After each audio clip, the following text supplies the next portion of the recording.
Neste momento, nós vamos chamar a irmã Gladys Machado para ela passar aqui, e eu vou pedir que o pastor Silvio Machado, que já começou o culto, ele também passe, hein? Ele também passe, porque eles estarão dando um testemunho e depois a irmã Gladys vai estar falando em nome da Superintendência da União Feminina, falando para todas as nossas irmãs. Eles trazem aqui um testemunho muito atual, muito atual. Pode passar, por favor. Muitas pessoas perguntavam durante a live o que a irmã Gladys e o pastor Silvio andavam fazendo que não apareciam aqui. E hoje eu vou explicar. Eles estavam na Europa e vocês sabem que lá na Europa a questão do coronavírus está muito forte. Então, lá na Europa, na Itália, muitas pessoas morrendo, em muitos países o coronavírus está avançando, assim como lá nos Estados Unidos. E então, a irmã Gladys, ela foi presenteada com o coronavírus. Ela estava infectada. E ela vai passar aqui para nós, então, fazermos uma pequena entrevista. Pastor Silvio, o senhor pode ficar do ladinho dela, não tem problema, não precisa de distância entre vocês dois, porque vocês estavam juntos. E agora que a irmã está imunizada e está sem o vírus, pode chegar perto de mim também. Amém, glória a Deus. Aqui está a irmã Gladys, é um testemunho do que Deus faz, é um testemunho daquele coro que nós cantamos, que o coronavírus só vai ser mais um. Amém. Glória a Deus. Já passei, ela pode cantar que já passou também pelo coronavírus. Glória a Deus. Irmã Gladys, por favor, a irmã tem a oportunidade de saudar todos com esta paz gloriosa de nosso Senhor Jesus Cristo. Paz, oração e união. A todos os irmãos que estão videologados neste culto, que a graça do Senhor Jesus seja sobre as vossas vidas. Glória a Deus. Irmã Gladys, eu sou sincero com a irmã, que a gente prega, a gente fala, e a gente diz que Jesus cura, mas quando alguém pertinho da gente está enfermo, a gente um pouco se assusta. Eu não posso ser hipócrita. Quando eu fiquei sabendo que a irmã Gladys estava com este problema, no primeiro momento, eu me assustei, mas depois eu orei e me tranquilizei. Amém. E tanto é que não falamos aqui durante este processo, justamente para não assustar os irmãos, para que alguém não ficasse meio preocupado. Estão pedindo que o senhor chegue um pouquinho mais para cá, pastor Silvio. Isto, assim. Aí, tá bom. Então, nós levamos um susto, por quê? Aí ela vai contar o que aconteceu, o tempo que ela ficou sem qualquer atendimento médico. Irmã Gladys, conte o que aconteceu. Eu vou fazer a pergunta, para direcionar melhor. Então, quando vocês chegaram de Portugal, passaram por um exame. A irmã passou por um exame, foi isso? Sim, pastora, nós lá em Portugal já estávamos sentindo uma batalha, assim, e eu tive um sonho. Eu tive um sonho que tinha uma menina que batia corrida comigo. E aí, quando ela quase conseguia me alcançar, eu avançava um pouco. E até a irmã tem que olhar para lá, olha para a câmera. Até que eu cruzei um portão. Eu tinha que passar por um caminho que cruzava por dentro do cemitério. E quando eu saí daquele cemitério, eu virei para trás para olhar para aquela menina que estava batendo corrida comigo. E aí eu vi que ela era a morte. E aí eu escrevi este sonho para a família. E aí eu fiquei sabendo que aqui no Brasil várias pessoas tinham sonhado que eu havia morrido. Eu inclusive recebi diversas mensagens de irmãs, especialmente irmãs, que haviam sonhado que a irmã Gladys havia morrido. Então nós entramos numa batalha de oração. E a gente sentia uma batalha muito pesada no mundo espiritual. Eu tive um quadro de enfermidade lá. Depois Deus me deu vitória. Quando eu me acordei deste sonho, eu estava curada. E aí depois entrei num outro quadro de infecção renal. E aí Deus nos sustentou e nós tivemos que antecipar o voo, porque as fronteiras estavam para se fechar. E quando chegamos ali no aeroporto, né, nós fomos bem cedo, porque a imprensa divulgava que tinha fila externa, que o aeroporto estava sendo controlado para que não houvesse aglomerações. Mas quando nós chegamos no aeroporto, isso funcionava somente para os voos entre países da Europa. Para quem vinha para o Brasil, não tinha qualquer controle. Era uma aglomeração terrível, era uma confusão terrível. Nós chegamos 4 horas e alguns minutos. Ou seja, os portugueses pensavam o seguinte: olha, que eles que levem o vírus para lá, né? Sim, houve uma situação lá com brasileiros que criou não um precisa, mal-estar. não precisa. Então, nós ficamos lá durante mais de 2 horas só para conseguir despachar as bagagens. No meio daquele tumulto, gente de todas as partes da Europa que estavam voltando para o Brasil. Era o lugar propício e para... E ali eu comecei, né, a sentir um mal-estar, uma angústia. E no avião aquilo foi piorando, e comecei a me sentir asfixiada, com uma dor de garganta muito forte. Quando eu desci do avião em São Paulo, eu fui no banheiro e olhei minha garganta, ela estava, não sei quem já viu uma criança com aquela popular doença chamada de sapinho, né, que a criança ficou toda assada e com pontos de carne viva. Assim estava a minha garganta, totalmente assada com pontos de carne viva. E aí, quando eu desci aqui em Porto Alegre, eu fui até em casa, comi uma coisa com a minha família, com as minhas filhas, e fui, então, para um hospital para fazer o teste, para ver se eu estava infectada ou não. E foi uma coisa horrível, eu fiquei muito chocada com o efeito da palavra isolamento nas pessoas. A única coisa que se falava no hospital era Covid e isolamento. Eu tentei explicar que eu era uma pessoa que pertencia a um grupo de risco, devido a uma baixa imunidade. Ninguém queria saber de nada. As pessoas queriam só saber se eu estava infectada e colocar em isolamento. E, inclusive, a médica que me atendeu no pronto atendimento, ela disse, eu não sei mais nem o que eu vou fazer, porque a vigilância sanitária nos deu ordem de fazermos o teste somente em pessoas que eles liberarem que fosse feito. E já está a senhora com um caso muito suspeito, tem mais 3 pacientes no isolamento e ninguém me atende. Estou há horas ligando para a vigilância sanitária e ninguém me atende. Eu não sei o que eu vou fazer com vocês. E eu disse, bom, então vou pedir para minhas filhas irem embora, porque pelo jeito vai demorar. E ela disse, não, espera um pouquinho. E ela então fez o teste, recolheu a amostra de saliva, a amostra de muco nasal. Eu fiz a tomografia e ela me deu um atestado de 14 dias de isolamento e me dispensou. E disse que a vigilância sanitária faria um comunicado caso fosse positivo o exame.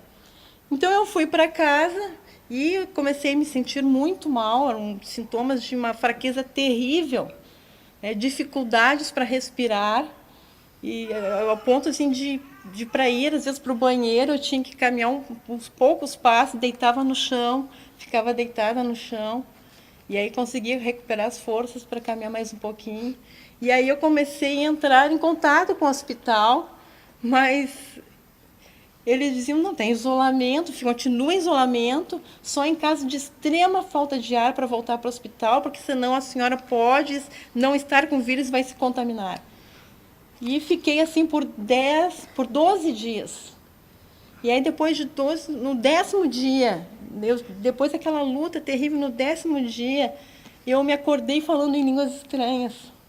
Eu orava, parecia que o céu estava fechado, mas naquele dia eu me acordei falando em línguas estranhas e senti uma glória de Deus na minha vida. Passei o dia sentindo aquela glória, eu senti que alguma coisa tinha sido derrubada. Aleluia. E aí eu comecei a perceber sintomas no meu pulmão. Comecei a sentir que não tinha uma dorzinha. Falei para o pastor Silvio, não sei se é psicológico, mas parece que tem uma dor na parte inferior do meu pulmão direito. E aí começou a vir outros sintomas junto, a garganta voltou a fechar, porque todo o tempo a falta de ar não é no pulmão, é na garganta. É como se tivesse uma bola de pelos na garganta. Então, a gente... Né, quando eu cheguei no hospital, depois no 12º dia, a minha saturação era 98. Porque eu fazia muito esforço, a minha frequência O que cardíaca... significa isso, saturação 98? Eu estava com uma oxigenação boa. Né? A partir de 95 tá bem.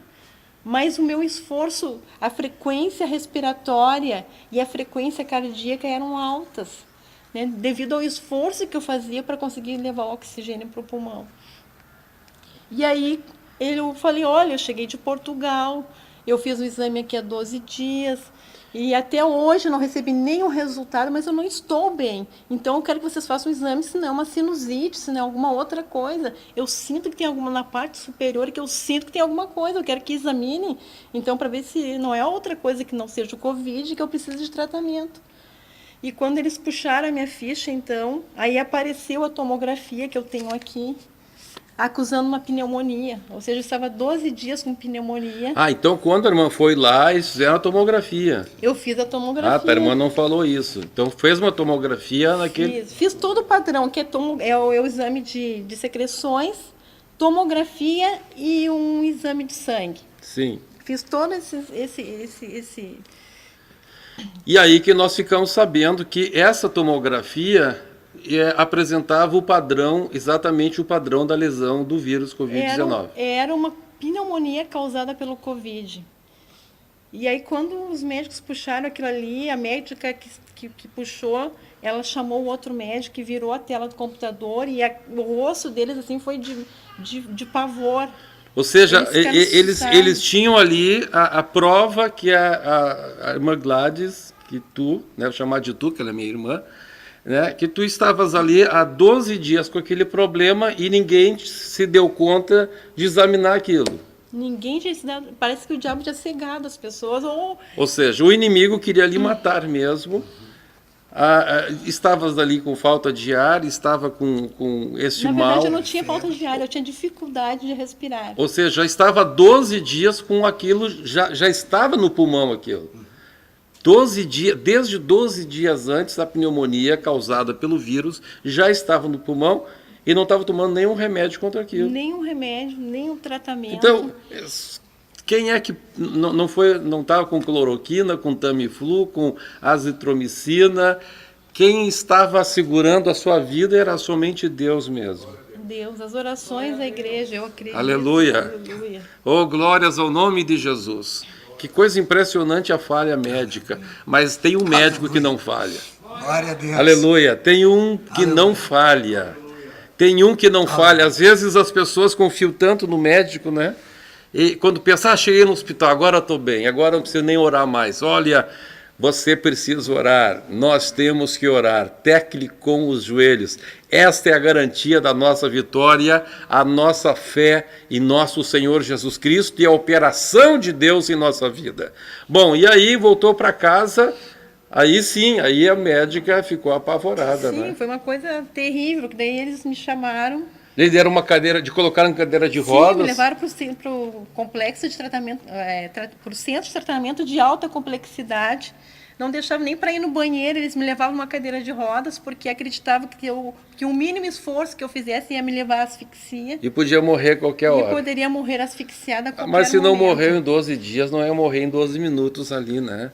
Era um olhar de compaixão, até as senhoras da limpeza, quando eu passava assim na cadeira de rodas, empurrada, elas paravam de fazer o serviço e ficavam me olhando com aquele olhar de compaixão. Oh, pobrezinha. A minha filha disse que lá no Vai hospital morrer. eles se referiam comigo a mulher de Portugal. A mulher de Portugal. Era a mulher de Portugal, que estava todo mundo assustado com aquele caso, acho que todo mundo esperando o pior. Aí Aleluia. chamaram a minha filha para... Mas a irmã está viva mesmo? Não é uma alucinação, não. Não é a Rebeca com a máscara de Gladys, não. Está viva aqui. Aleluia. Deixa eu tocar, ver se é verdade. Realmente, ela está aqui Já mesmo. até recuperei os quilos que eu tinha perdido. Olha que isso. É o pior, né? Nos primeiros 5 Não, dias... glória a Deus. Santos Aleluia. quilos. Santos quilos recuperados. Glória a Deus. E hoje eu sei que o médico tinha dito que vocês tinham que ficar totalmente isolados até ontem.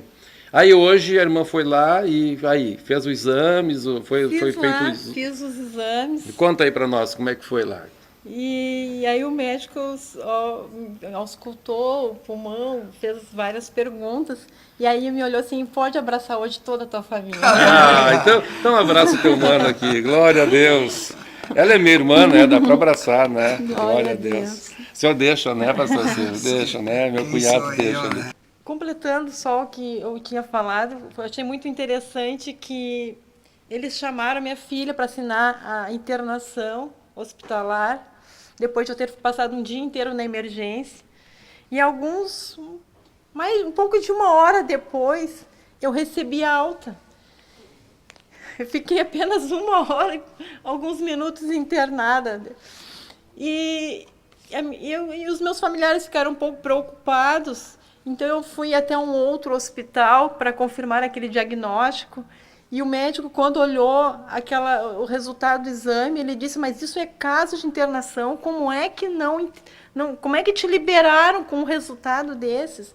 E ficaram muito preocupados, e era um hospital universitário, eles começaram a conversar, o professor com seus alunos, começaram a trocar ideias, e o professor ficava perguntando para si mesmo, mas como é que liberaram ela? Por que liberaram ela? Então ele disse assim, meçam a saturação dela. E aí, quando mediram minha saturação, eu estava com 98 de saturação. E aí eles disseram assim, mas com um quadro desses e 98 de saturação é que tu é uma pessoa muito forte. E para ter sobrevivido 12 dias com um quadro desses, é que tu é muito forte. Mas eu sei que não é a minha força, mas é a força da oração do justo diante de Deus. Aleluia. Aleluia, Deus, Ele é poderoso. Deus é poderoso e essa é a palavra que eu quero deixar para as irmãs. Em Êxodo, capítulo 15 e versículo 21.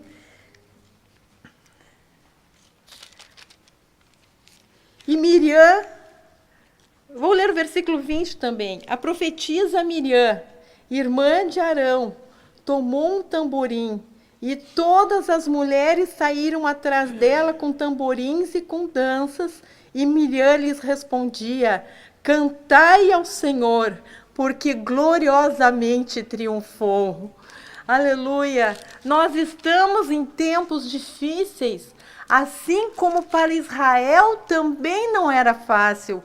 Israel havia atravessado o Mar Vermelho, mas havia ainda todo um trajeto a percorrer para conquistar a terra que Deus lhes havia prometido. Mas quando Deus fez aquele grande milagre, Miriam juntou as mulheres e não ficou comentando, olhando para a dificuldade que estava à frente, mas ela começou a glorificar a Deus por aquilo que ele havia feito. O Senhor triunfou. Aleluia! Por alguns dias eu passei por um Mar Vermelho, eu levei para atravessar o Mar Vermelho, parecia que não ia chegar na outra margem, mas o Senhor triunfou. Quando eu abri as janelas daquele isolamento para ouvir o que estava lá fora, eu ouvia somente os ruídos do exército de Faraó, com seus cavalos que trazem um som de morte para nós. Quando eu tentei gritar para o Egito buscando um socorro, eles só diziam para mim, você está em isolamento, você está no lugar que Faraó te destinou, mas o Senhor triunfou. E hoje eu estou aqui para dizer para glorificar a Deus junto com a igreja, pelos 16 anos que o Senhor tem triunfado no Ministério Restauração. Muitos foram os ataques, muitos foram as lutas, mas o Senhor triunfou. Vamos olhar para isso, irmãs. Vamos nos agarrar com aquilo que Deus faz, com que Deus pode. Não vamos nos entregar às dificuldades, mas vamos manter uma posição de guerra, uma posição de confiança em quem está à frente de nós, em quem nos conduz nestas batalhas da vida, sabendo que Ele triunfa, Ele é Deus, Ele é Senhor, Ele tem poder sobre todas as coisas. O Senhor triunfou. Glorificamos ao seu nome por isso. Que Deus abençoe a todas, em nome de Jesus.